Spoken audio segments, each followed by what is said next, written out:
Shrimati Jaya Amitabh Bachchan. Thank you sir. Sir आपको अमिताभ का मतलब पता है ना? बदल दीजिए, बदला दूंगा।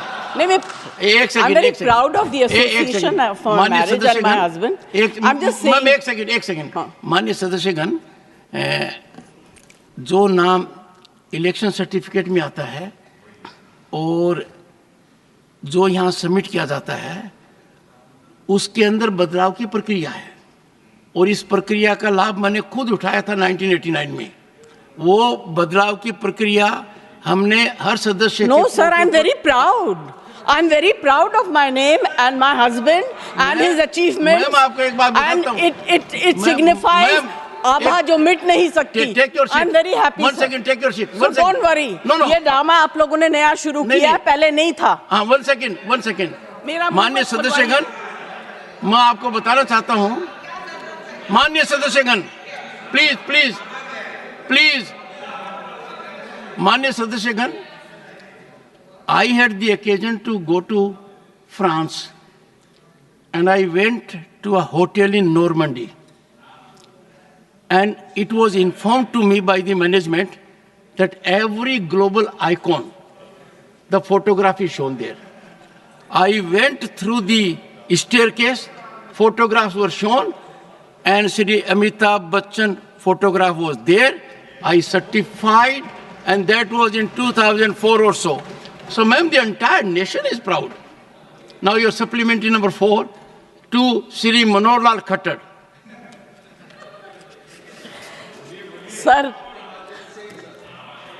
सर इनके नाम के आगे इनकी पत्नी का नाम भी लगा दिया या उसके बाद? एक सेकंड बताऊं मैं आपको। सर ये बार मैंने, sir I am not against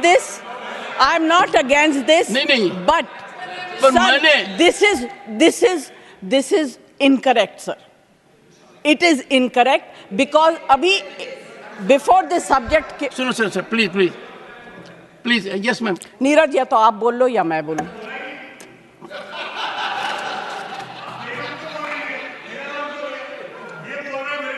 नहीं, नीरज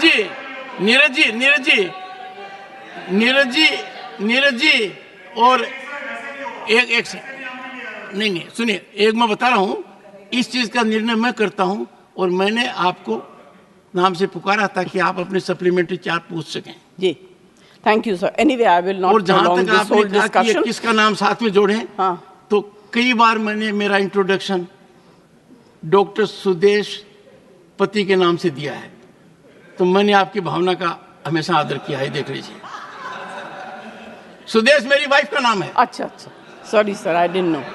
तो डॉक्टर सुदेश पति मैंने कई बार कहा है। ये रोचक तरीके से कह रहा हूं ताकि नीरज जी भी और आप दोनों के संबंध बहुत शानदार हैं। आप एक ही प्रांत से आते हैं और दोनों की लीनेज बहुत जबरदस्त है, बहुत जबरदस्त लीनेज है। दोनों तरफ देखें तो नेशन इज प्राउड। हाँ, नेशन इज प्राउड। हाँ Jaya ji, please. Sir supplementary number 4। Sir, पूर्व हरियाणा के मुख्यमंत्री यहाँ बैठे हुए हैं। मैं सोचती हूँ कि गुड़गांव जो है उसको स्मार्ट सिटी में डिक्लेयर कर दिया गया था। अभी हाल ही में जो बारिश हुई वहाँ कमर तक पानी था। मैं वहाँ जाना चाहती थी किसी काम पे, मगर नहीं जा सकी। तो अगर स्मार्ट सिटी की स्थिति ऐसी होगी, और गुड़गांव को छोड़ दीजिए, इस देश के कितने कैपिटल स्मार्ट सिटी में गिने जाएंगे, आप बता दीजिए। अध्यक्ष महोदय, पहले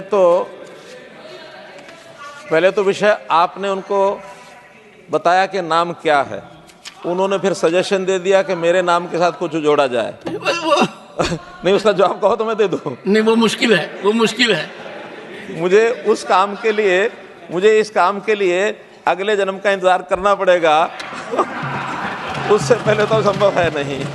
honourable minister, there is an assurance committee here. आपने एश्योरेंस दिया है, अगले जन्म में भी आपने ये अगर अगले जन्म की संसदीय परंपरा के दायरे में अपने आप को डाल दिया है। हाँ, जहाँ तक जया जी ने बहुत महत्वपूर्ण सवाल पूछा है। जहाँ तक गुरुग्राम का विषय है, मैं आदरणीय सदस्य को ये बताना चाहता हूँ कि गुरुग्राम उस 100 सिटी में नहीं है।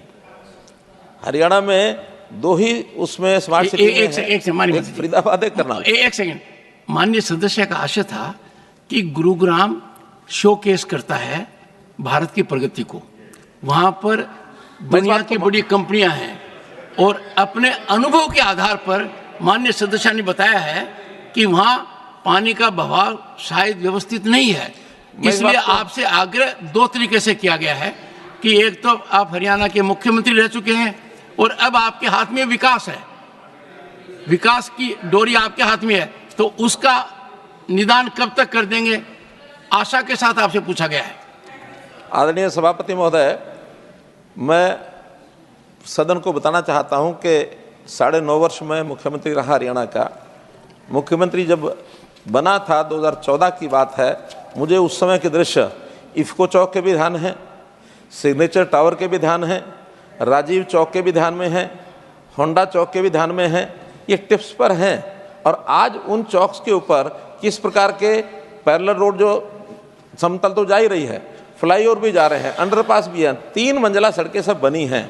आज वहाँ कोई पानी किसी प्रकार का उठता नहीं है। हाँ, वर्षा जब, आपकी बात मान रहे हैं, आपकी बात मान रहे हैं, वर्षा जब ज्यादा होती है, क्योंकि ये सारे जितने भी शहरों की जितनी रचना बनी है, ये एक समय में एक आधा इंच वर्षा यानी 2 सेंटीमीटर 1.5 सेंटीमीटर तक वर्षा होती है एक समय में, तब तो उसका पानी खींचा जाता है।